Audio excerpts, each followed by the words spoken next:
मसीह के बाबरकत उत्तम जलाली फतामंद नाम में आज सब मेरी तरफ से, मेरे खानदान चर्च की तरफ से आपको बहुत बहुत सलाम कबूलो। आपको बहुत बहुत सलाम कबूलो।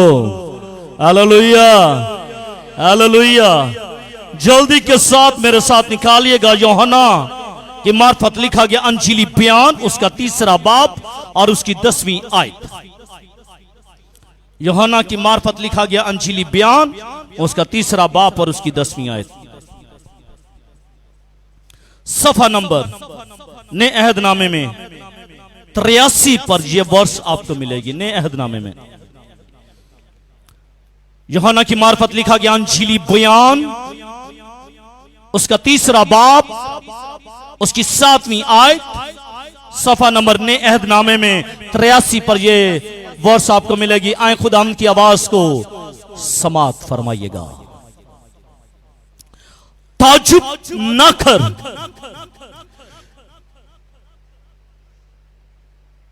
मैंने तुझसे कहा, मैंने तुझसे कहा, तुम्हें नए सिरे से पैदा होना जरूर है। खुदा के पाक कलाम का पढ़ा, सुना और समझा जाना हमारे लिए बाइस बरकत हो। सब कहेगा आमीन। बुलंद आवाज के साथ कहेगा आमीन। मेरे अज़ीज़ों, हम पिछली दफा ईद पेंतिकोस्त के मौका पर हमने इस बात को सीखा, तारुफ इसका बताया। हफ्तों की ईद इसे कहा जाता है, इसे ईद पेंतिकोस्त कहा जाता है, फसल की कटाई की ईद कहा जाता है, पहले फलों की ईद कहा जाता है। ये तमाम बातें मैंने आपको पिछले साल में बताई, लेकिन इस साल मैंने सोचा कि नई पैदाइश के ताल्लुक से आपको सीखने की जरूरत है। नई पैदाइश, बोर्न अगेन, बोर्न अगेन, नई पैदाइश। You should not be surprised. You should not be surprised at my saying you must be born again. और तुझे दोबारा नए सिरे से पैदा होना जरूर है। कौन कौन पैदा हुआ है? कौन कौन पैदा हुआ है? मैं तो पैदा हुआ हूं, अपनी मां के पेट से पैदा हुआ हूं। कौन कौन अपनी मां के पेट से पैदा हुआ है? अपने हाथों को लहराइएगा। कौन कौन अपनी मां के पेट से पैदा हुआ है? उसके रहम में उसने 9 माह गुजारे। कौन कौन? सभी। लेकिन कौन बोर्न अगेन हुआ है? कौन है वो शख्स जिसको नई पैदाइश का तजुर्बा हुआ है, जो नए सिरे से पैदा हुआ है? वो कौन है? और आज उसी बात को हम सीखेंगे। न्यू बॉर्न, नई पैदाइश, नई पैदाइश के ताल्लुक से हम सीखेंगे कि नई पैदाइश क्या है। What is importance of newborn in our life, कि नई पैदाइश का तजुर्बा हमारी जिंदगी में क्या है। मेरे अज़ीज़ों, ये अल्फाज, ये जुमला यीशु मसीह ने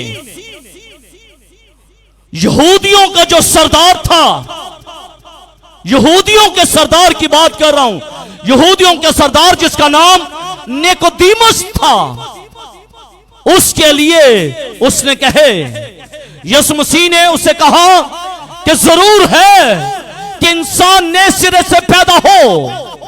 ताजुब ना कर, डोंट बी सरप्राइज्ड, हैरान मत हो, आपको नए सिरे से पैदा होना जरूर है। लफ्ज जरूर बड़ी ही अहमियत का हामिल है। और आज सुबह मैं इस लफ्ज पर आपकी तवज्जो लाना चाहता हूं।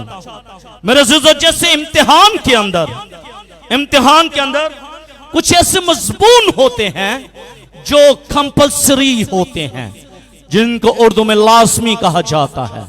ऐसा ही है, जो पढ़े लिखे बच्चे उनको पता है कि कुछ ऐसे सब्जेक्ट होते हैं जो कंपलसरी होते हैं, लाजमी होते हैं, और अगर वो ना रखे जाएं तो फिर हम इम्तिहान नहीं दे सकते। लेकिन कुछ ऐसे भी मजमून होते हैं जिनको इलेक्टिव कहा जाता है, वो रखें या फिर ना रखें या फिर कोई और रख लें, उनकी खैर होती है।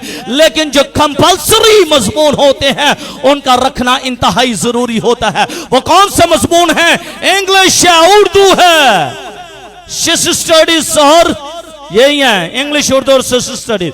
क्योंकि इस्लामियत की जगह हम एथिक्स भी रख सकते हैं। अब ये कानून नाफिज हो चुका है। ये जो मजमून है ये लाजमी है, कंपलसरी है, और मेरे अजीजों इनका कोई नेबल बदल नहीं है, इनकी जगह और कोई चॉइस भी नहीं है कि हम किसी और मजमून को अपने लिए चुन लें, क्योंकि ये मजमून लाजमी है। यहां लफ्ज जरूर का भी यही मतलब है। लफ्ज जरूर को देख लिया, ताज्जुब ना कर कि मैंने तुझसे कहा तुम्हें नए सिरे से पैदा होना जरूर है। यहां पर यीशु मसीह भी कह सकता था कि नए सिरे से पैदा होना है, नए सिरे से पैदाइश होना है, लेकिन यीशु मसीह ने क्या कहा कि नई पैदाइश, नए सिरे से पैदा होना जरूर है, मस्ट है, कंपलसरी है। इसके बगैर क्या है? इसके बगैर बोलिएगा आसमान की बादशाही में जाना, बोलिएगा बहने ऊंची आवाज में, आसमान पर जाना। भाई भी ये कहें किसके लिए?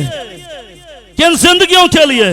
जो नए सिरे से पैदा नहीं हुए वो आसमान की बादशाही में दाखिल नहीं हो सकते, लेकिन जो कोई नए सिरे से पैदा हुआ है, बोर्न अगेन हुआ है, वो आसमान की बादशाही में जा सकता है। और जो कोई नए सिरे से पैदा नहीं हुआ वो आसमान की बादशाही में जा नहीं सकता, देख नहीं सकता। मरना कौन कौन चाहता है? वांट टू डाई, कौन कौन मरना चाहता है भाई? इस चर्च में कोई ऐसा शख्स है जो मरना चाहता हो? कोई भी मरना नहीं चाहता। आप जीना चाहते हैं, दुनिया में रहना चाहते हैं, लेकिन मेरे अजीजों अगर आप मरेंगे नहीं, आसमान की बादशाही में किस तरह जाएंगे? क्योंकि मौत एक दरवाजा है अपनी जिंदगी तक पहुंचने का।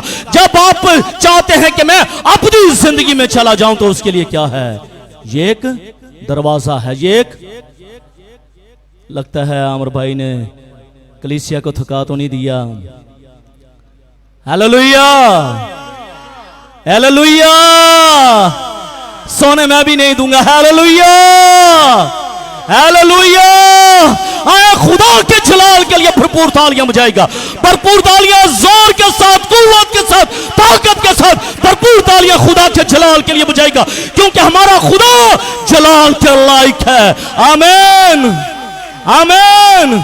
कौन कौन भाई मरना चाहता है? नोबडी, कोई भी नहीं मरना चाहता। आसमान की बादशाही में कौन कौन जाना चाहता है? आसमान की बादशाही में कौन कौन जाना चाहता है? Let me your hand please. जो जाना चाहते हैं अपने हाथों को उठाइएगा। जो अपने जो आसमान की बादशाही में मसीह के दीदार को देखना चाहते हैं, बर्रे के पास जाना चाहते हैं, तख्त के पास जाना चाहते हैं, उसके पास जिसने मोहरों को तोड़ा है, जिसने मोहरों को खोला है, और जिसके सामने 4 जानदार 24 बुजुर्ग 1,40,000 अशखास बर्रे की सताइश करते हैं। कौन कौन उस जगह पर जाना चाहता है? दिखाइएगा हाथ। मैं जाना चाहता हूं, लेकिन उसके पास जाने के लिए you have to must born again. आपको नए पैदाइश का होना जरूर है, नई पैदाइश का होना। और अगर आपके पास नई पैदाइश नहीं है, अगर आपके पास वो टिकट नहीं है, तो क्या आप जा सकते हैं? गीत बताइएगा, माइक दीजिएगा, गाइएगा।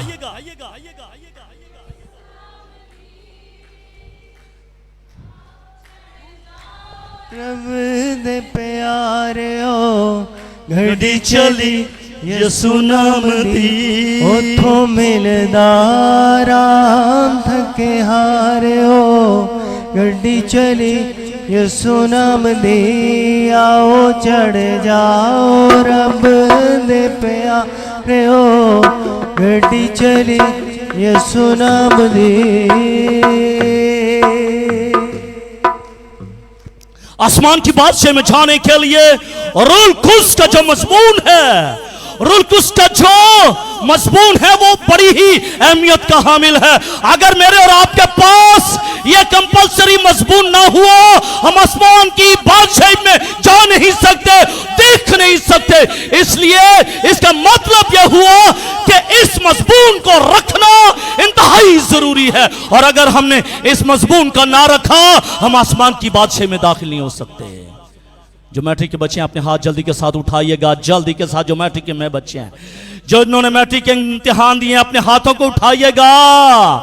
जिन्होंने मैट्रिक के इम्तिहान दिया, जिन्होंने 9th के इम्तिहान दिया, अपने हाथों को उठाइएगा। आपने इंग्लिश रखी, आपने इंग्लिश रखी, उर्दू रखी, मुतालिया रखी, पाक स्टडी रखी, और रखने के बाद ये एलिजिबल हुए कि ये मैट्रिक के इम्तिहान में बैठ सकते। और अगर इन्होंने ये मजबून ना रखे होते तो ये क्या एलिजिबल होते?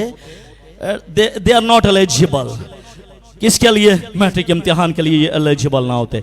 इसका मतलब है मैट्रिक इम्तिहान के लिए एलिजिबल होना तभी है जब इंग्लिश, उर्दू और पाक स्टडी को जब ये पढ़ेंगे। इसी तरह आसमान की बादशाही में दान जाने के लिए कौन सा मजमून जरूरी है? रूल कुस का, रूल कुद्स का, रूल कुद्स का मजमून जो है वो इंतहाई ज़रूरी है। और अगर इस मजमून को मैंने और आपने ना रखा तो फिर हम जा नहीं सकेंगे। नए सिरे से पैदा होना ज़रूर है। नए सिरे से पैदा होने का मतलब क्या है? नए सिरे से पैदा होने का मतलब क्या है मेरे अज़ीज़ों? रूल कुद्स से पैदाइश है, रूल कुद्स से पैदाइश है। रूल कुद्स कौन है? आगे चलकर हम देखेंगे। What is Holi spirit? Holi spirit है क्या? कौन है होली स्पिरिट? और इसके बगैर हाँ क्या हमारी जिंदगी मुमकिन है या नहीं है? हम आगे चलकर देखेंगे। और निकोदेमुस ने भी नए सिरे से पैदा होने के मतलब को ना समझ सका। है तो यहूदियों का सरदार है, यहूदियों का सरदार है। वो ये कहता है कि भाई ये जरूरी नहीं है, मैं तो अपनी मां के पेट से पैदा हो चुका हूं, ये कैसे मुमकिन है? और इज इट पॉसिबल? ये मुमकिन कैसे है कि मैं दोबारा अपनी मां के पेट में जाऊं और नई पैदाइश को हासिल करूं? लेकिन यीशु मसीह ने उसे जवाब में क्या कहा देखते हैं मेरे अज़ीज़ों।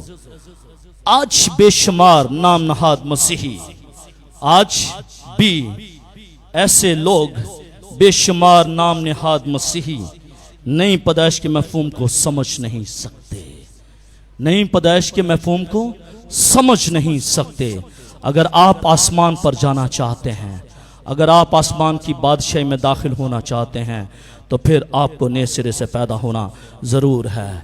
इसके अलावा कोई और रास्ता नहीं है, कोई ऐसा रास्ता नहीं है, कोई शॉर्टकट नहीं है कि उस शॉर्टकट में जाकर आप आसमान की बादशाही में दाखिल हो जाएं।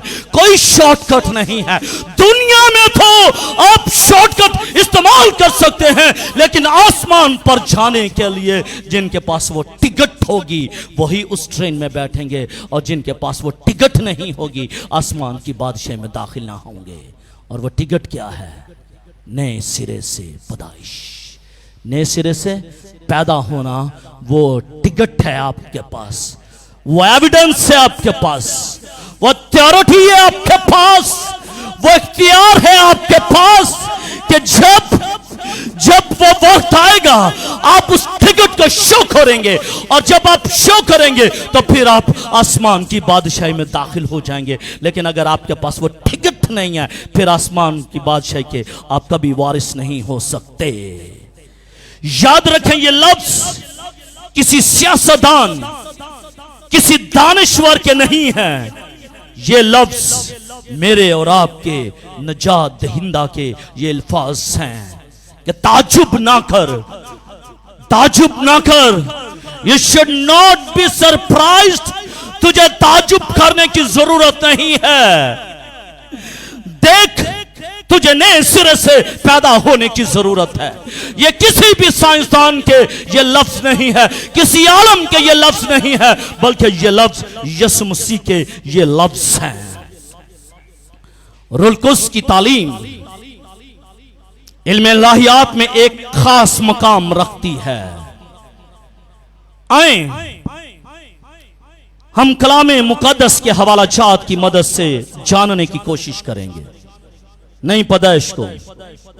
पुराने अहदनामे के आगाज में, in the beginning of the new old testament, पुराने अहदनामे के आगाज में रूहुल कुद्स के बयान से होता है। लिखा है कि खुदा का रूह पानियों की सतह पर जुम्बश करता था। इसका मतलब यह है कि जब कुछ भी ना था उस वक्त भी खुदा का रूह पानियों की सतह पर जुम्बश करता था। उस वक्त भी रूह मौजूद था, उस वक्त भी रूह मौजूद था। आओ हम मिलकर इंसान को अपनी सूरत और अपनी छवि पर बनाएं। रूहुल कुद्स वहां भी मौजूद था, रूहुल कुद्स वहां भी मौजूद था। और नए अहदनामे के देखिएगा, ओल्ड टेस्टामेंट के शुरू में, ओल्ड टेस्टामेंट के शुरू में यह लफ्ज आया है कि खुदा का रूह पानियों की सतह पर जुम्बश करता था। और न्यू टेस्टामेंट के आखिर में, न्यू टेस्टामेंट के आखिर में हम देखते हैं, जब हम मुकाशवा की किताब उसके 22वें बाब और उसकी 17वीं आयत को पढ़ते हैं, तो यहां पर लिखा हुआ है, रूह और दुल्हन कहती है आ। रूह क्या है? खुदा का रूह है। और दुल्हन कौन है? We are bride of Jesus Christ, हम मसीह की दुल्हन है। भी ये दोनों मिलकर क्या कहेंगे? आ, हम यीशु को जलाल दें। दुल्हन, ऐसी दुल्हन उसको पसंद है जिसने क्या? साफ मुहीन कतानी लिबास से अपने आप को आरास्ता किया हुआ है। और जिसके लिबास पर दाग होगा, झुर्री होगी, वो मसीह की दुल्हन नहीं है। इन दोनों आयत के दरमियान खुदा के रूह का जुम्बश होना और रूह और कलीसिया का आना, इन दोनों के दरमियान जो डिस्टेंस है वो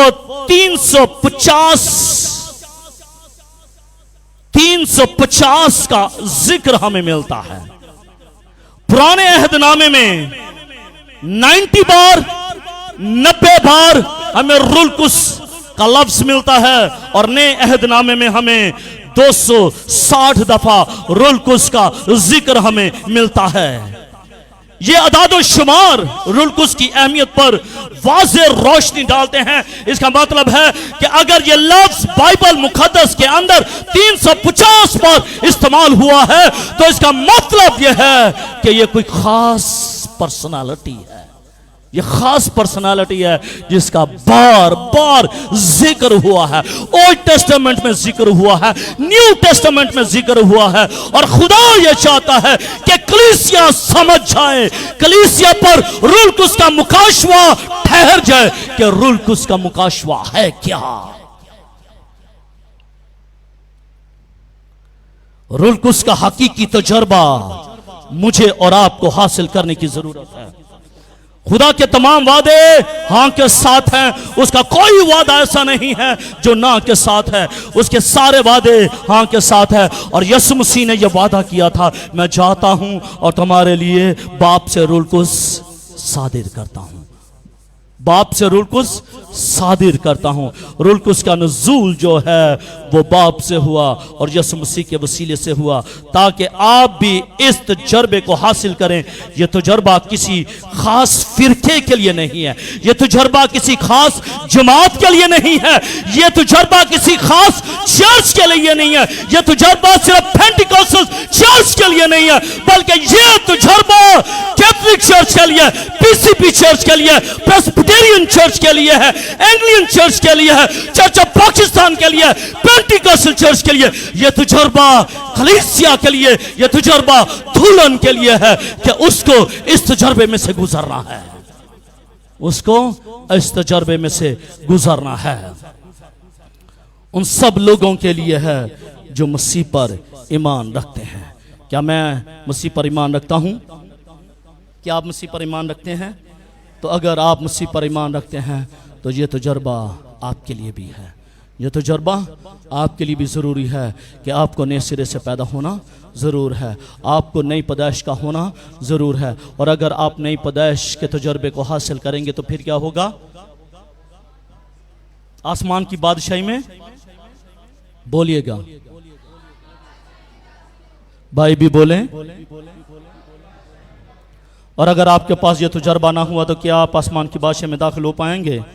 नहीं हो पाएंगे। इसलिए आसमान की बादशाही में जाने के लिए क्या ज़रूरी है? नए सिरे से पैदा होना। क्या है? नए सिरे से पैदा होना। मेरे अज़ीज़ों, रूल कुद्स कौन है? रूल कुद्स तस्लीस फिल तौहीद का तीसरा कुनूम, यानी खुदा, बेटा और फिर रूल कुद्स। ये तीन कुनूम हैं और रूल कुद्स को खुदा कहा गया है। जब हम अमाल की किताब उसके 5वें बाब और उसकी 4थी आयत का मुताला करते हैं तो रूल कुद्स को खुदा भी कहा गया। पुराने अहदनामे में रूल कुद्स गैर कौमों पर नाजिल नहीं होता था। इस बात को ध्यान से सुनिएगा। पुराने अहदनामे में रूल कुद्स गैर अक़वाम पर नाजिल ही नहीं होता था। किन पर नाजिल होता था?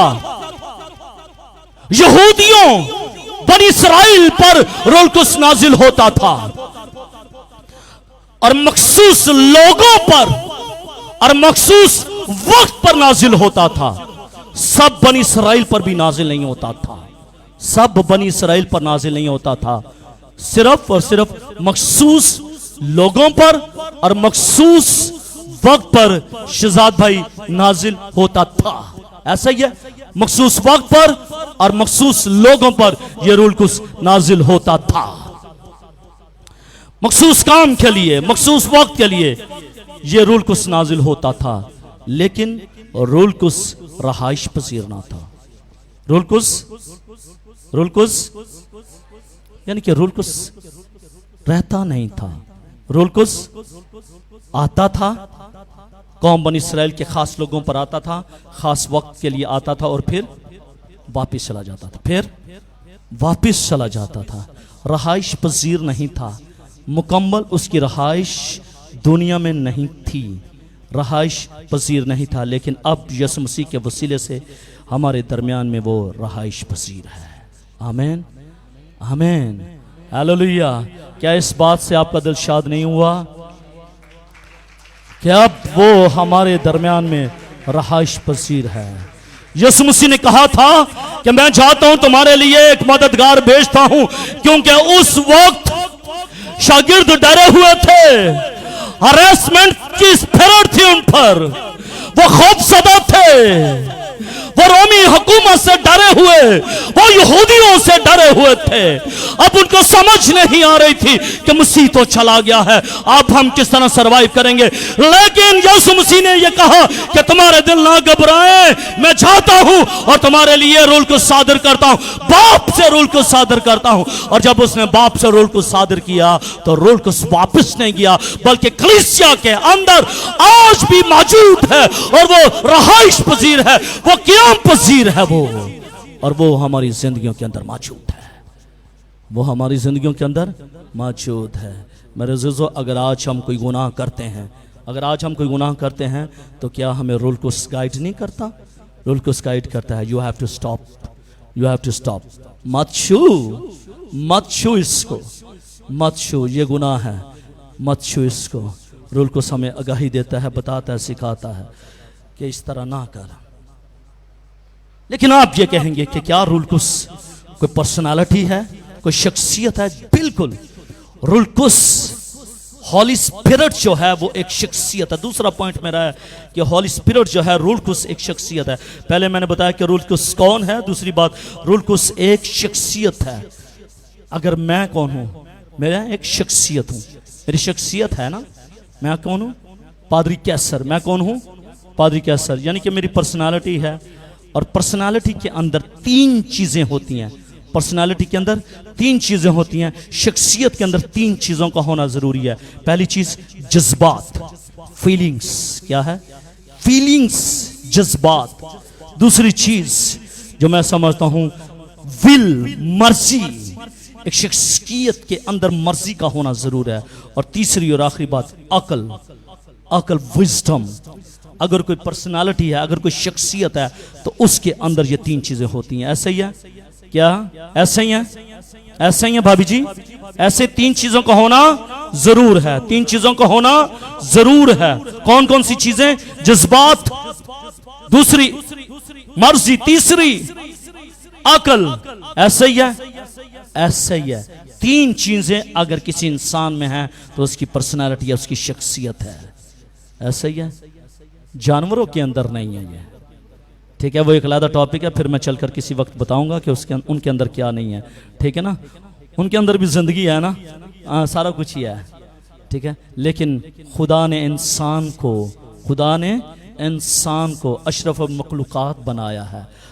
ऐसा ही है, आमीन, आमीन। उसने अपनी सूरत और अपनी शबीह पर उसको बनाया।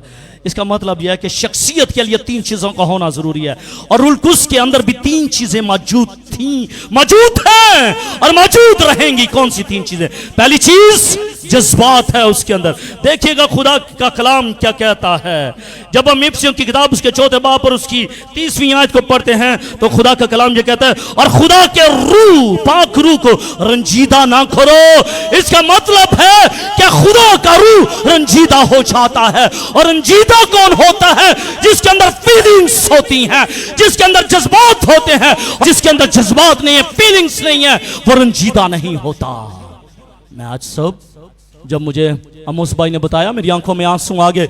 इसका मतलब यह हुआ कि मेरे अंदर जज्बात है अपनी बहन के लिए कि वो बिस्तर पर पड़ी हुई है, वो हॉस्पिटल में है। इसका मतलब यह हुआ कि मेरे अंदर जज्बात है। अगर जज्बात है तो मैं एक शख्सियत हूं। इसी तरह खुदा का कलाम यह कहता है कि रूह कुद्स भी एक शख्सियत है, क्योंकि उसके अंदर फीलिंग्स है। और कलाम यह कहता है, इफ्सियों का खत उसका 4 बाब 30वीं आयत में लिखा है, और खुदा के पाक रूह को रंजीदा ना करो। इसका मतलब है कि पाक रूह रंजीदा हो जाता है। अगर पाक रूह मुझ में है तो मैं कोई ऐसा काम करूं तो खुदा का रूह रंजीदा हो जाता है। इसलिए खुदा का कलाम यह कहता है कि रूह को रंजीदा ना करो। दूसरी चीज, मर्जी। पहला ग्रंथियों 12वां बाब और 11वीं आयत में लिखा है, लेकिन ये सब तासीरें वही एक रूह करता है, और जिसको जो चाहता है वो बांटता है। जब नेमतों की बात आई, नेमतों की, बरकतों की बात आई, तो नेमतें बांटी जा रही हैं, नेमतें बांटी जा रही हैं, बरकतें बांटी जा रही हैं। 9 की 9 नेमतें बांटी जा रही हैं। और जब बांटी जा रही हैं तो बांट कौन रहा है? रूह कुद्स बांट रहा है। और कलाम मुकद्दस में लिखा है, और जिसको वो चाहता है वो बांटता है। इसका मतलब है मर्जी किसकी हुई? रूह की मर्जी हुई है। जिसको रूह चाहता है उसको अपनी मर्जी के मुताबिक वो बरकतें देता है, वो नेमतें देता है रूह की। और रूह की नेमतों को हासिल करने के लिए जरूरी है कि हम रूह के ताबे हो जाएं। जब रूह के ताबे हो जाएंगे फिर वो अपनी मर्जी को हमारी जिंदगी में जाहिर करेगा और हमें रूह की नेमतों से भर देगा। आमीन, हमें रूह की नेमतों से भर देगा। लेकिन अगर हम रूह के ताबे नहीं रहेंगे, रूह की मर्जी के मुताबिक नहीं चलेंगे, तो फिर ऐसा मुमकिन नहीं होगा। लेकिन ये करता कौन है? देता कौन है? ये बरकतें कौन देता है? ये नेमतें कौन देता है? ये रूह है। ये सब तासीरें वही एक रूह करता है, और जिसको जो चाहता है वो बांटता है। कौन? खुदा का रूह। इसका मतलब है कि उसके अंदर मर्जी है, उसके अंदर मर्जी भी है। अगर जज्बात है तो मर्जी भी है, और अगर मर्जी है तो फिर अक्ल भी है। तीसरी चीज को देख लीजिएगा, जब हम यूहन्ना की अंजील उसके 14वें बाब पर उसकी 26वीं आयत में लिखा है, लेकिन मददगार यानी रूह कुद्स जिसे बाप मेरे नाम से भेजेगा वही तुम्हें सब बातें सिखाएगा, सब बातें सिखाएगा, यानी कि तुम्हें अकल देगा, और जो कुछ मैंने तुमसे कहा है वो सब तुम्हें याद दिलाएगा। कौन? रूह याद कराएगा। रूह सिखाएगा। और रूह कैसे सिखाएगा? रूह हमें अकल देगा, विजडम देगा।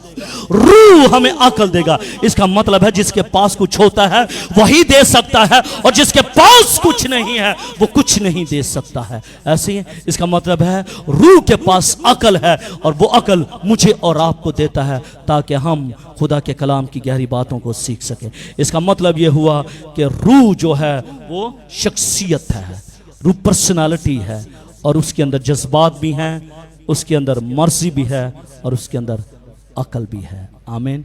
तीसरी और आखिरी बात जो मैं करना चाहता हूं जल्दी के साथ, रूह कुस की अहमियत। मेरी और आपकी जिंदगी में रूह कुस की अहमियत क्या है? रूह कुस क्यों जरूरी है मेरी और आपकी जिंदगी के अंदर? What is importance of Holy Spirit in our life? भाई रूह कुस है, पहले रूह कुस बनी इसराइल पर आता, खास लोगों पर आता, खास वक्त पर आता, और उसके बाद चला जाता। लेकिन एक वक्त ऐसा आया, एक वक्त ऐसा आया कि जब यीशु मसीह जो मेरा और आपका निजात दहिंदा है, उसने वादा किया कि मैं जाता हूं तुम्हारे लिए मददगार भेजता हूं। उसने मददगार भेज दिया। अब रूह कुस मेरे और आपके दरमियान में मौजूद है। अब रूह कुस मेरे, रूह कुस मेरे आपके दरमियान में मौजूद है। भाई मौजूद है, रूह कुस मौजूद है, तो रूह कुस की फिर अहमियत भी होनी चाहिए ना। रूह कुस की अहमियत क्या है मेरी और आपकी जिंदगी के अंदर?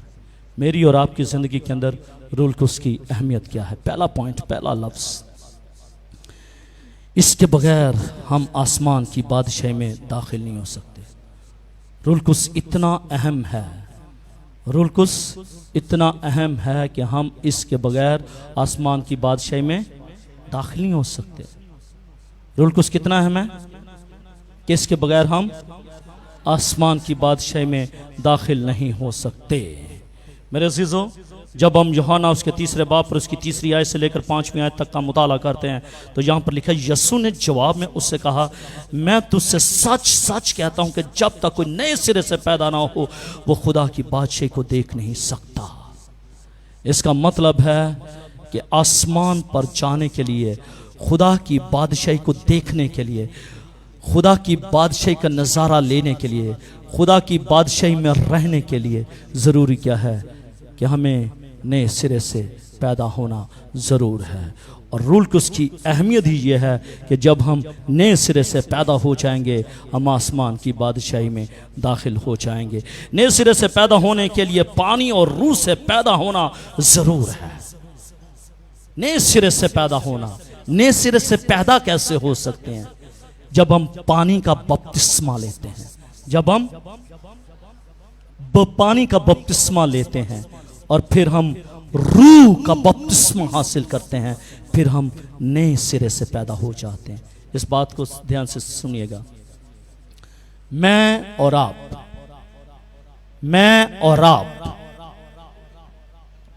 अपने बाप और अपनी मां के मिलाप से पैदा हुए हैं। मैं और आप अपनी मां के पेट में 9 माह रहे, उनके रहम में हम 9 माह रहे, हम पैदा हो गए। यह है हमारी पहली पैदाइश। अब नए सिरे से पैदा किस तरह हो सकते हैं? जब हम पानी का बपतिस्मा लेते हैं और जब हम रूह का बपतिस्मा हासिल करते हैं, हम नए सिरे से पैदा हो जाते हैं। पानी का बपतिस्मा किस किसने लिया? पानी का बपतिस्मा कौन सा? छिड़के वाला नहीं, निशान वाला नहीं, डुबकी वाले की बात करो। अपने हाथ बुलंद कीजिए। गुड, सारा जलाल खुदा के नाम को है। अगले माह काफी लोग हैं जो पानी का बपतिस्मा हासिल करना चाहते हैं। मैं यहां से अनाउंस करना चाहता हूं, अगले माह 1 तारीख को देख लीजिएगा, जो फर्स्ट संडे आ रहा है, अगले माह जो फर्स्ट संडे होगा उसमें हम पानी के बपतिस्मा को लोगों को देंगे। आमीन। इस सक्रमेंट को हम लोगों के लिए अदा करेंगे। जिन्होंने पानी का बपतिस्मा लेना है वो चर्च में आ जाएगा, हम उनको पानी का बपतिस्मा देंगे। आमीन। और जिनको रूह का बपतिस्मा चाहिए वो आज अपने आप को तैयार कर लीजिएगा। आमीन। आज अपने आप को तैयार कर लीजिएगा, क्योंकि कलाम के बाद हम दुआ करेंगे और यकीनन खुदा का रूह जो है वो आपको छुएगा। क्यों भाई? क्योंकि वो मेरे और आपके दरमियान में मौजूद है। आप किसी खास वक्त की जरूरत नहीं है, किसी मखसूस शख्स की जरूरत नहीं है कि खुदा का रूह सिर्फ कौम बनी इस्राइल पर आएगा, बल्कि अब खुदा का रूह हम सबों पर आकर ठहरेगा और जो कोई इसको हासिल करना चाहेगा खुदा उसकी जिंदगी के अंदर आ जाएगा। आमीन। कौन कौन खुदा के रूह से भरना चाहता है? कौन कौन आज सब खुदा के रूह से मामूल होना चाहता है? कौन कौन आज खुदा की नेमतों से भरना चाहता है? कौन कौन आज खुदा के मस्सा से, जलाल से, अबर से, हजूरी से, मामूली से भरना चाहता है? वो आज अपने आप को तैयार कर लीजिएगा, क्योंकि खुदा का रूह यहां पर मौजूद है। दूसरी बात, खुदा के रूह के बगैर हम कलाम को समझ नहीं सकते। जिनके पास खुदा का रूह नहीं है ना, जिनके पास खुदा का रूह नहीं है, वो कलाम को समझ नहीं सकते। ये है इसकी अहमियत, ये रूल की उसकी इंपॉर्टेंस है, यह रूल की उसकी अहमियत है कि अगर किसी के पास रूल और उसकी मामूली और उसका जलाल, उसकी बरकत नहीं है, वो कलाम को समझ नहीं सकता। वो कलाम को समझ नहीं सकता। देखिएगा पहला कुरिन्थियों उसका 3 बाब और उसकी 10वीं आयत में लिखा, लेकिन हम पर खुदा ने उनको रूह के वसीले से जाहिर किया, क्योंकि रूह सबको सब बातें बल्कि खुदा की तह की भी बातें, रेवलेशन, मुकाशवाती बातें दरियाफ्त कर लेता है। कौन? जिन पर खुदा का रूह होता है, और जिन पर खुदा का रूह नहीं होता वो खुदा के कलाम की गहरी बातों को समझ नहीं सकता। परसों एक बहन मेरे पास आई तो वो अपनी हेड की बात कर रही थी, तो उन्होंने कहा कि मैंने अपनी हेड से बात की है कि हमारे चर्च में मुकाशवा की किताब पढ़ाई जाती है, बड़ा मज़ा आता है, बड़ा अच्छा लगता है। तो उन्होंने कहा ये कौन सी बड़ी बात है, ये कौन सी बड़ी बात है? किताब उठाएं, फोटो स्टेट करें और सुना दें, ऐसा ही है। किताब उठाएं, फोटो स्टेट करें, सुना दें। वो ये कहते हैं जो वाकई रूह से खाली होते हैं ना, वो इसी तरह कहते हैं और इसी तरह बोलते हैं। लेकिन मुकाशवाती बातें खुदा का कलाम ये बता रहा है। मैं नहीं कहता बहन जी, भाई जी, ये मैं नहीं कह रहा, बल्कि खुदा का कलाम ये कहता है, क्योंकि रूह सब बातें बल्कि खुदा की तह की बातें भी दरियाफ्त कर लेता है। इसका मतलब है जो मुकाशवा की बातें हैं, जो इल्हाम की बातें हैं, जो रेवलेशन की बातें हैं, वो किताबों से नहीं बल्कि खुदा के रूह से मिलती हैं। और जिन पर खुदा का रूह होता है वही इन मुकाशवात को समझ सकता है, और कोई इन मुकाशवात की बातों को समझ नहीं सकता, क्योंकि ये खुदा का कलाम ये कहता है। और मैं इससे कभी ढनाई नहीं करता, मैं इससे कभी मुनहरफ नहीं होता कि जो रूह में जिंदगी गुजारते हैं उन्हीं पर खुदा अपने तह की बातें भी जाहिर करता है। आमीन। क्या आप चाहते हैं कि आप पर भी खुदा की तह की बातें जाहिर हो, नाजिल हो? तो जरूरी क्या है? What is importance? इंपॉर्टेंस ये है कि आपको रूह से भरना होगा, आपको रूह से भरना होगा। रूह की अहमियत को जानिएगा। जब आप रूह से भर जाएंगे आसमान की बादशाही का वारिस हो जाएंगे। जब आप रूह से भर जाएंगे खुदा के कलाम को, खुदा के मुकाशवात को जानना शुरू कर देंगे। और जब आप रूह से भर जाएंगे, हालेलुया, जब आप रूह से भर जाएंगे तो मसीह के साथ हमारा गहरा रिश्ता कायम हो जाएगा। आमीन।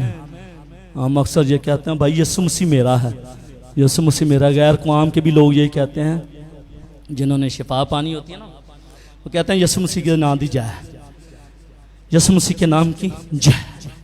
वो भी ये कहते हैं, लेकिन जिसके पास रूह नहीं है, जिसके पास रूह नहीं है, उसका मसीह के साथ रिश्ता नहीं है, रिश्ता नहीं है। यीशु मसीह ने कहा था ना, मैं जाता हूं और तुम्हारे लिए मददगार भेजता हूं। मददगार किसके लिए? मेरे लिए और आपके लिए। और अगर उसने मददगार भेजा है मेरे लिए, आपके लिए, तो इसका मतलब है वो चाहता है कि आपको रूह मिल जाए, वो चाहता है आपको रूह मिल जाए। और मसीह के साथ हमारा कोई रिश्ता नहीं है अगर हमारे पास रूह नहीं है। अगर रूह है मसीह के साथ रिश्ता है, अगर रूह नहीं है मसीह के साथ रिश्ता नहीं है। जब हम रोमियो का खत उसके 8वें बाब और उसकी 9वीं आयत का मुताला करते हैं तो यहां पर लिखा है, लेकिन तुम जिस्मानी नहीं हो, लेकिन तुम जिस्मानी नहीं हो, लेकिन तुम जिस्मानी नहीं हो बल्कि रूहानी हो। खुदा ये कहता है, खुदा का कलाम ये कहता है, रोमियो का खत ये कहता है, पौलुस रसूल ये कहता है, क्या कहता है? लेकिन तुम जिस्मानी नहीं बल्कि रूहानी हो, बशर्ते खुदा का रूह तुम में बसा हुआ है। अगर खुदा का रूह तुम में बसा हुआ है तो यकीनन आप रूहानी हैं, और अगर खुदा का रूह आप में बसा हुआ नहीं है तो फिर आप रूहानी नहीं है। मगर जिसमें मसीह का रूह नहीं वो उसका नहीं। कलाम ये कहता है, जिसमें उसका रूह नहीं है वो उसमें नहीं है। अब देखना यह है कि आप खुदामंद यीशु मसीह का जो रूह कुद्स है, रूह है, वो आपके अंदर है कि नहीं है? है?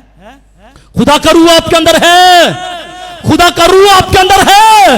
अगर खुदा का रूह आपके अंदर है तो आपका रिश्ता मसीह के साथ है। अगर खुदा का रूह आपके अंदर नहीं है, आपका रिश्ता मसीह के साथ नहीं है, क्योंकि खुदा का कलाम ये कहता है, मगर जिसमें मसीह का रूह नहीं वो उसका नहीं है, वो उसका नहीं है।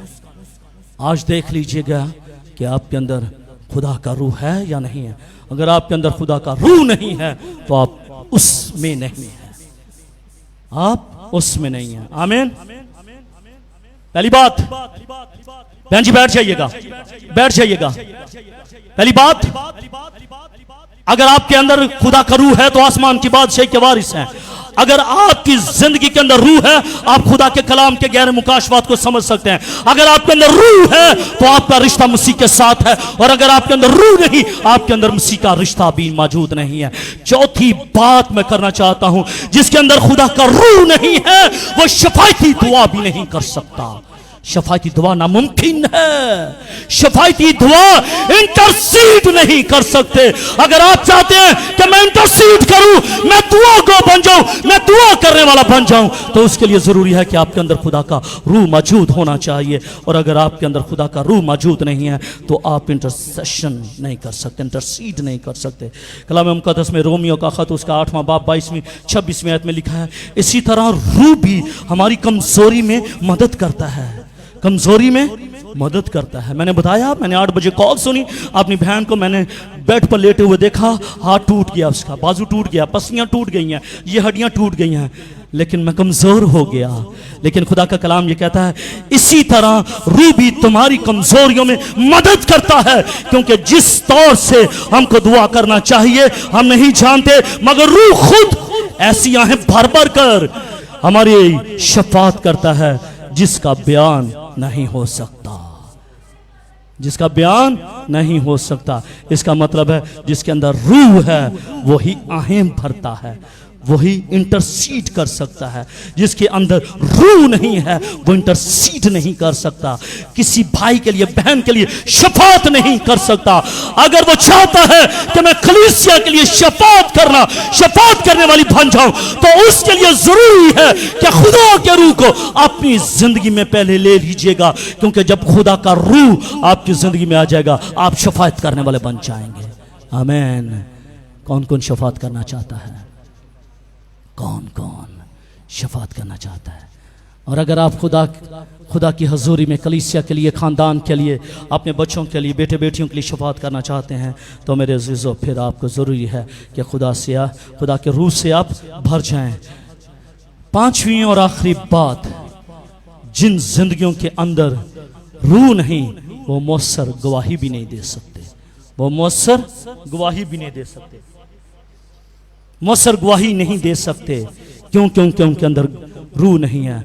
कलाम मुकद्दस में अमाल उसका पहला बाप और उसकी 8वीं आयत में लिखा है, लेकिन जब रूह कुद्स तुम पर नाजिल होगा तुम कुव्वत पाओगे और यरूशलेम में, तमाम यहूदिया में और सामरिया में, बल्कि ज़मीन के इंतहा तक मेरे गवाह हो गए। आमीन। मेरे गवाह हो गए। लेकिन कब गवाह हो गए? जब रूह कुद्स तुम पर नाजिल होगा। जब रूह कुद्स तुम पर नाजिल नहीं होगा तो तुम मेरे गवाह भी नहीं बन सकते।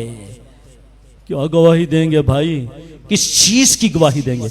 रूह जिंदगी में होगा तो फिर गवाही भी देंगे। अगर रूह नहीं है, दिल खाली है, दिल खाली है, तो मेरे अज़ीज़ों याद रखिएगा कभी भी दिल खाली नहीं होता, फिर इसके अंदर कोई और स्पिरिट जरूर आ जाती है।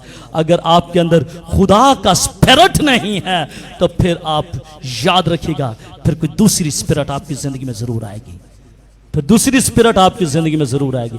अब देखना यह है, फाइट आपने करनी है कि किस स्पिरिट को आपने इजाजत देनी है कि आपकी जिंदगी में आ जाए। क्या खुदा के रूह की स्पिरिट को आपने अपने जिंदगी में आने देना है या फिर किसी और स्पिरिट को अपनी जिंदगी में आने देना है?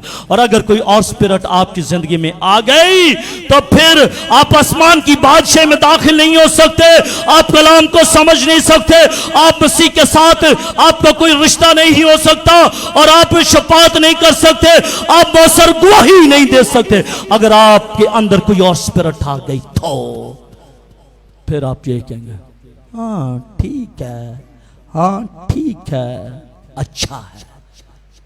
लेकिन अगर आपके अंदर रूह कुद्स की बरकत आ गई, रूह कुद्स की स्पिरिट आ गई, फिर आप ये कहेंगे वंडरफुल, इट्स अमेजिंग।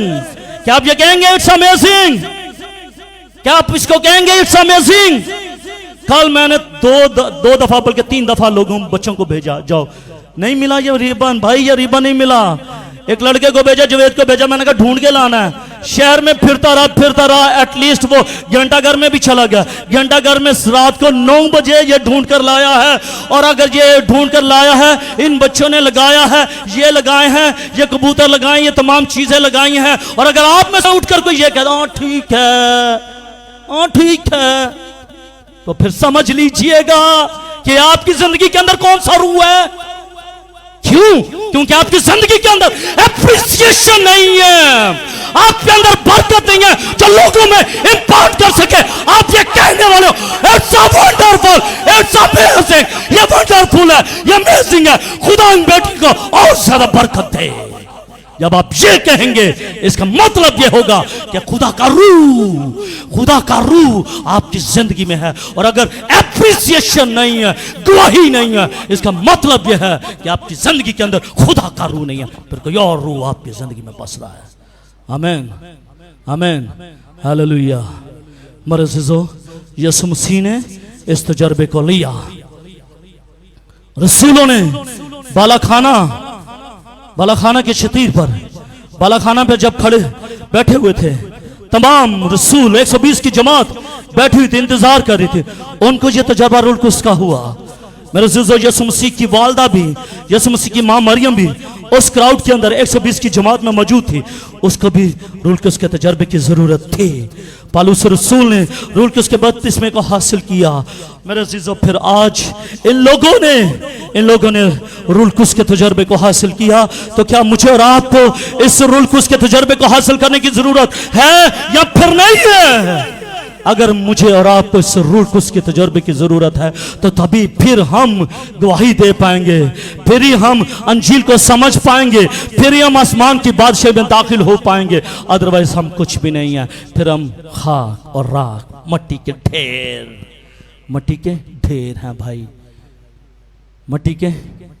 फिर हम ये कहेंगे हम खाक को खाक, राख को राख के सुपुर्द करते हैं, सुपुर्द कर दें, हम सुपुर्द कर दें। लेकिन वो जो अगला जुमला है ना, फिर इस इमाम पर वो नहीं है, फिर वो नहीं है। क्यों? रूह से खाली। मेरे अज़ीज़ों, याद रखिएगा, एक दफा एक खादम रेनन बोंकी के पास है। रेनन बोंकी को जानते हैं आप? बड़ा अजीम खादम, बड़ा खादम। उसके पास आ गया, आके रोने लग पड़ा। कहता है क्या हुआ भाई? कहता है रेनन बोंके, I want to leave my church मैं अपने चर्च को छोड़ना चाहता हूं। कहता क्यों भाई, क्यों चर्च को छोड़ना चाहता है? कहता नहीं मैं छोड़ना चाहता हूं। भाई वजह तो बता।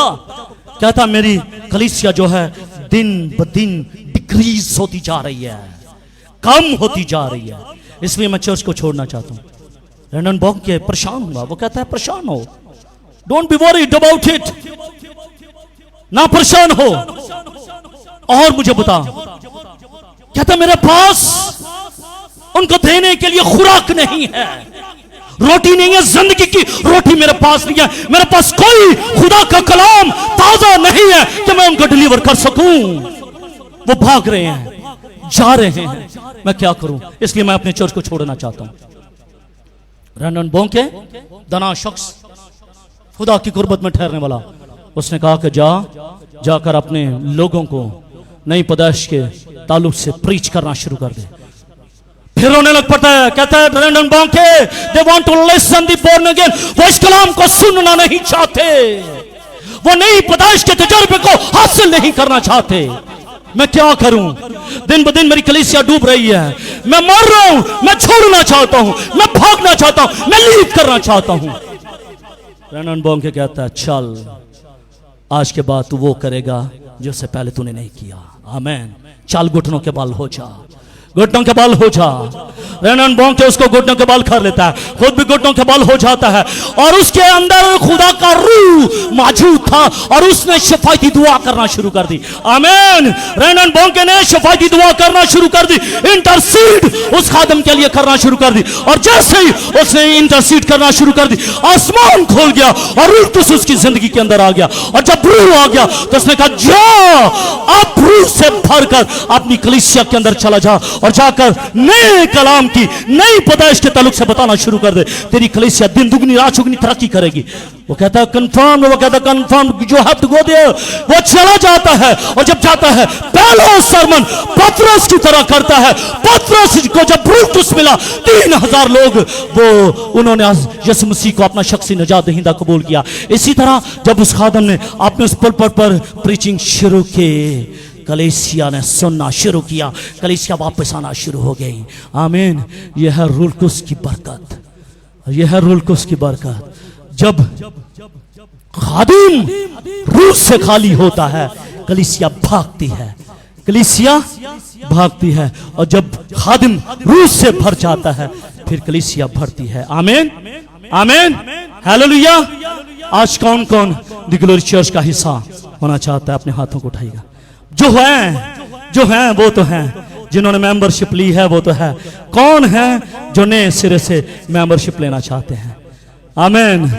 अरशद भाई 2 दिन पहले मेरे चर्च में इन्होंने कहा भाई साहब मेरी मेंबरशिप कर दीजिएगा, ये जो हमारे चर्च का हिस्सा बन गया। आमीन, आमीन, आमीन, हालेलुया। अरशद भाई के लिए भरपूर तालियां बजाएगा। हालेलुया। मिसेस मुनव्वर के लिए भी हम शुक्रगुजार हैं। 3 दिन पहले ये भी आए अपने बच्चों के साथ, इन्होंने भी द ग्लोरी चर्च की मेंबरशिप को हासिल किया। बहन जी आप भी खड़े हो जाइएगा, भरपूर तालियां इस खानदान के लिए भी बजाइएगा, इस खानदान के लिए भी भरपूर तालियां बजाइएगा। तीसरा खानदान हम भाई इरफान के लिए करेंगे। भाई इरफान आप भी खड़े हो जाइएगा, भाई इरफान भी द ग्लोरी चर्च का हिस्सा बन गए हैं, भरपूर तालियां बजाइएगा इरफान भाई के लिए। हालेलुया। जब खुदा का खादम रूह से भरा कलाम सुनाता है, कलीसिया भरती है और जलाल खुदा के नाम को मिलता है। Hallelujah, hallelujah.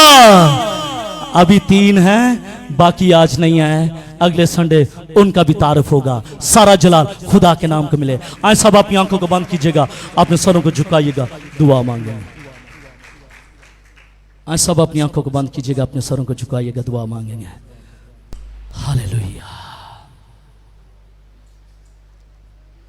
हम जल्दी के साथ एक छोटा सा दुआ या सेशन करेंगे। Hallelujah, we glory to God. Hallelujah. हम सब खड़े हो जाएंगे। हालेलुया। नदीम भाई आप नीचे रहें, नदीम भाई आप नीचे रहें। हालेलुया। यहां पर आ जाइएगा नदीम भाई, प्लीज कम हियर, यहां पर आ जाइएगा।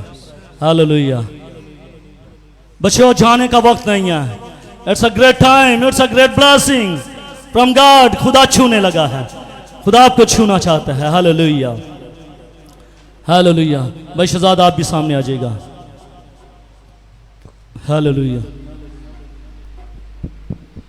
हालेलुया। बुआ जी आप भी आ जाएं और बहन आप भी आ जाएं, बहन हुमा आप भी आ जाएं। हम एक गीत गाएंगे और बहनें बहनों पर हाथ रखेंगी और भाई सिर्फ भाइयों पर हाथ रखेंगे और इनके लिए दुआ करेंगे। हालेलुया। खामोशी के साथ, खामोशी के साथ। हालेलुया। अपना ध्यान, अपना ध्यान। बहन समीना आप भी आ जाएगा, आप भी आ जाएगा, सामने आ जाएगा। आपने बहनों पर हाथ रखने, इनके लिए दुआ करनी है, बहनों के लिए दुआ करनी है, भाई भाइयों के लिए दुआ करेंगे। अपने हाथों को इनकी तरफ बढ़ाएंगे, दुआ करेंगे। Hallelujah, hallelujah. We glory to God. तेरे रूह का मसा चाहिए, hallelujah, hallelujah. Praise worship the Lord. तेरे रूह का मसा चाहिए, praise worship the Lord, worship the Lord. Hallelujah. जिसको चाहिए वो गाए। हालेलुया। तेरे रूह का मसा चाहिए, हालेलुया। तेरे रूह का मसा चाहिए। बोलो तेरे रूह का मसा चाहिए। सब मिलके गाएंगे। तेरे रूह का मसा चाहिए। आज तेरी शिफा चाहिए, आज तेरी शिफा चाहिए। तेरे रूह का मसा चाहिए। यीशु जी तेरे रूह का मसा चाहिए। बोलो मिलके तेरे रूह का मसा चाहिए। दुआ कीजिएगा अपने लिए। तेरा दुगना मसा चाहिए। यीशु सोचे दुआ कीजिए। कलीसिया की तरफ बढ़िएगा। नबी भाई कलीसिया की तरफ बढ़िएगा। शहजाद भाई कलीसिया की तरफ बढ़िएगा। सब दुआ करें। यीशु सोचे। हालेलुया।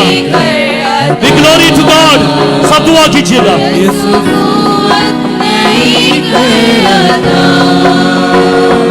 और दिल भी नया चाहिए, और दिल भी नया चाहिए। तेरे रूह का मसा चाहिए, तेरे रूह का मसा चाहिए। हालेलुया। तेरे रूह का ग्लोरी टू गॉड। इन जिंदगियों को छूए। का मसा चाहिए। खुदा ये आसमान की बादशाह के वारिस, खुदा मसा चाहिए। ये आसमान की बादशाह के वारिस बन तेरा खुदा मसा चाहिए। ये दुआ खुदा मसा चाहिए। Hallelujah, hallelujah. We glory to God. We glory to God. We glory to God.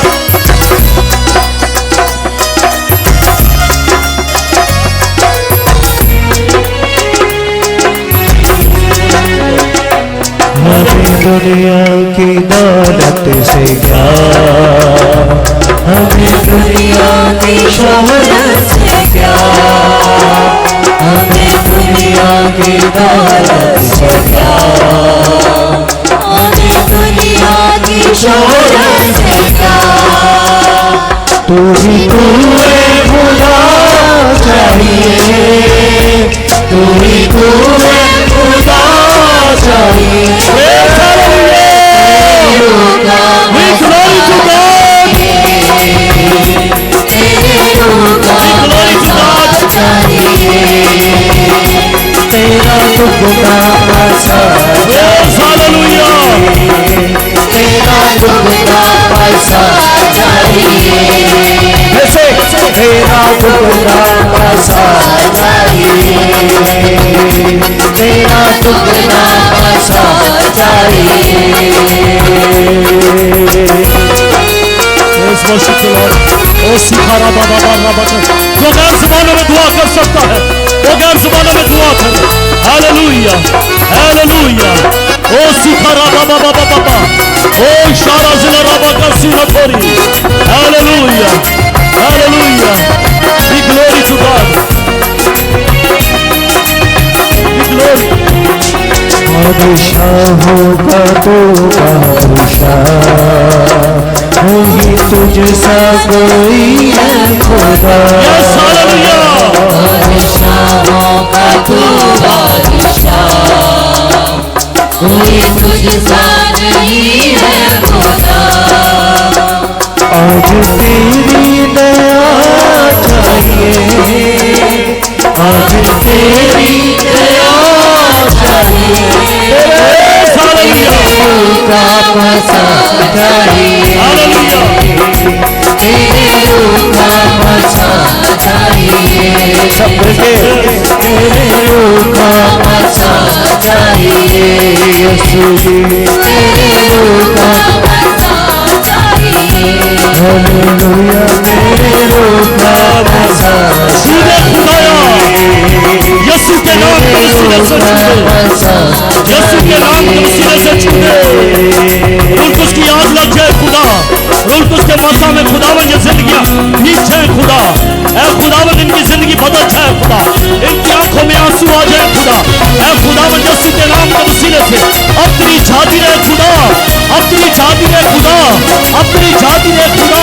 ऐ खुदा इनकी जिंदगी में तरतीब आ जाए खुदा,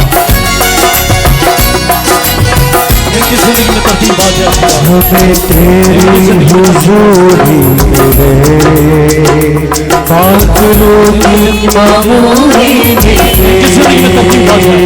हमें तेरी हुजूरी मिले, इनकी जिंदगी में तरतीब आ जाए। पागलों की मामूली मिले, हमें तेरी हुजूरी मिले, खुदावन अपनी गहरी हुजूरी का प्रकाश पाते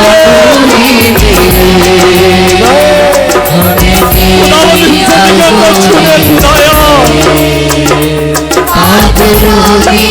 खुदावन इन जिंदगियों को छूने खुदाया। और दुनिया में क्या चाहिए, खुदावन इनको बरकत दे, दुनिया में क्या चाहिए, खुदावन इनको बरकत दे खुदा, इनके होठ खुल जाए खुदा, इनके होठ यीशु के नाम के वसीले से खुल जाए,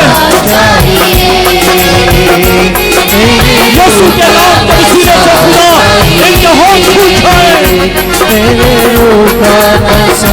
इनके होठ खुल जाए खुदा, इनको तेरी बरकत है खुदा, इनको तेरी बरकत है खुदा, इनको तेरी हुजूरी भेजे खुदा, तेरी हुजूरी में खुदा अपने लोगों को ले ले खुदा।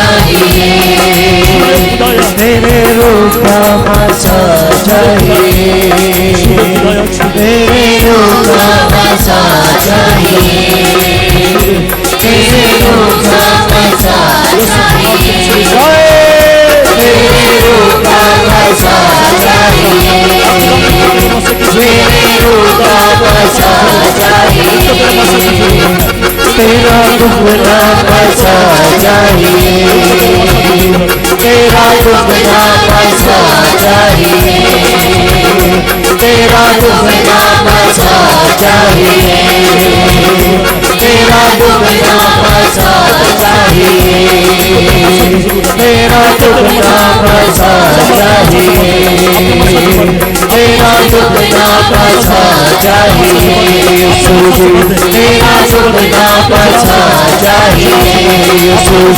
तेरा दुगना मसा चाहिए, तेरा दुगना मसा चाहिए, तेरा दुगना मसा चाहिए, तेरा दुगना मसा चाहिए, तेरा दुगना मसा चाहिए, तेरा दुगना मसा चाहिए, तेरा दुगना मसा चाहिए, तेरा दुगना मसा चाहिए, और दुनिया में क्या चाहिए, और दुनिया में क्या चाहिए, तेरे रूह का मजा चाहिए, तेरे रूह का मजा चाहिए, तेरे रूह का मजा चाहिए, तेरे रूह का मजा चाहिए, तेरे रूह का मजा चाहिए, तेरे रूह का मजा चाहिए,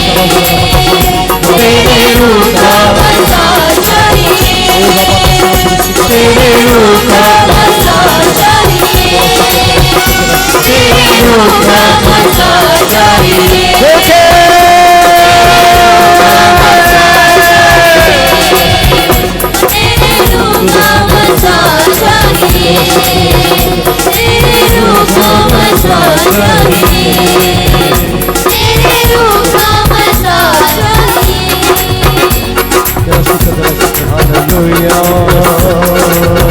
बस इसको जारी रखेंगे। Hallelujah hallelujah. जब तक कि बहन भाई वापस नहीं आ जाते। Hallelujah hallelujah hallelujah. यीशु के नाम के वसीले से इनकी जिंदगियों को भर दे खुदा। या खुदा इन जिंदगियों को भर दे, इन जिंदगियों को भर दे खुदा। इन जिंदगियों को अपने जलाल, अपने विश्वास से, अपनी आग से भर दे खुदा। यीशु के नाम के वसीले से भर दे। यीशु के नाम के वसीले से। और बस यीशु के नाम के वसीले से। और बस यीशु के नाम के वसीले से।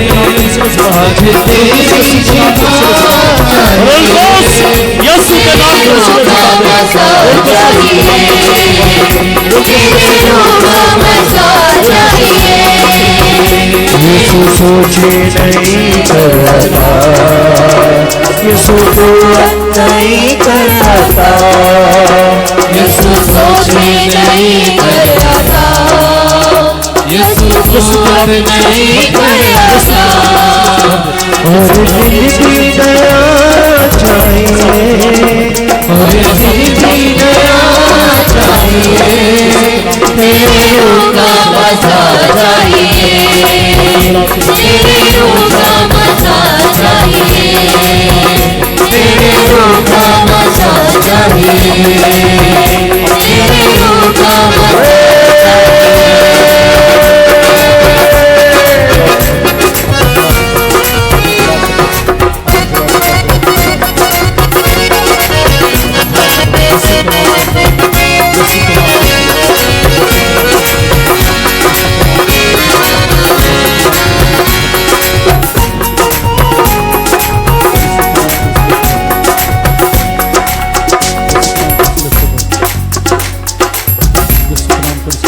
दुआ कीजिए, दुआ कीजिए।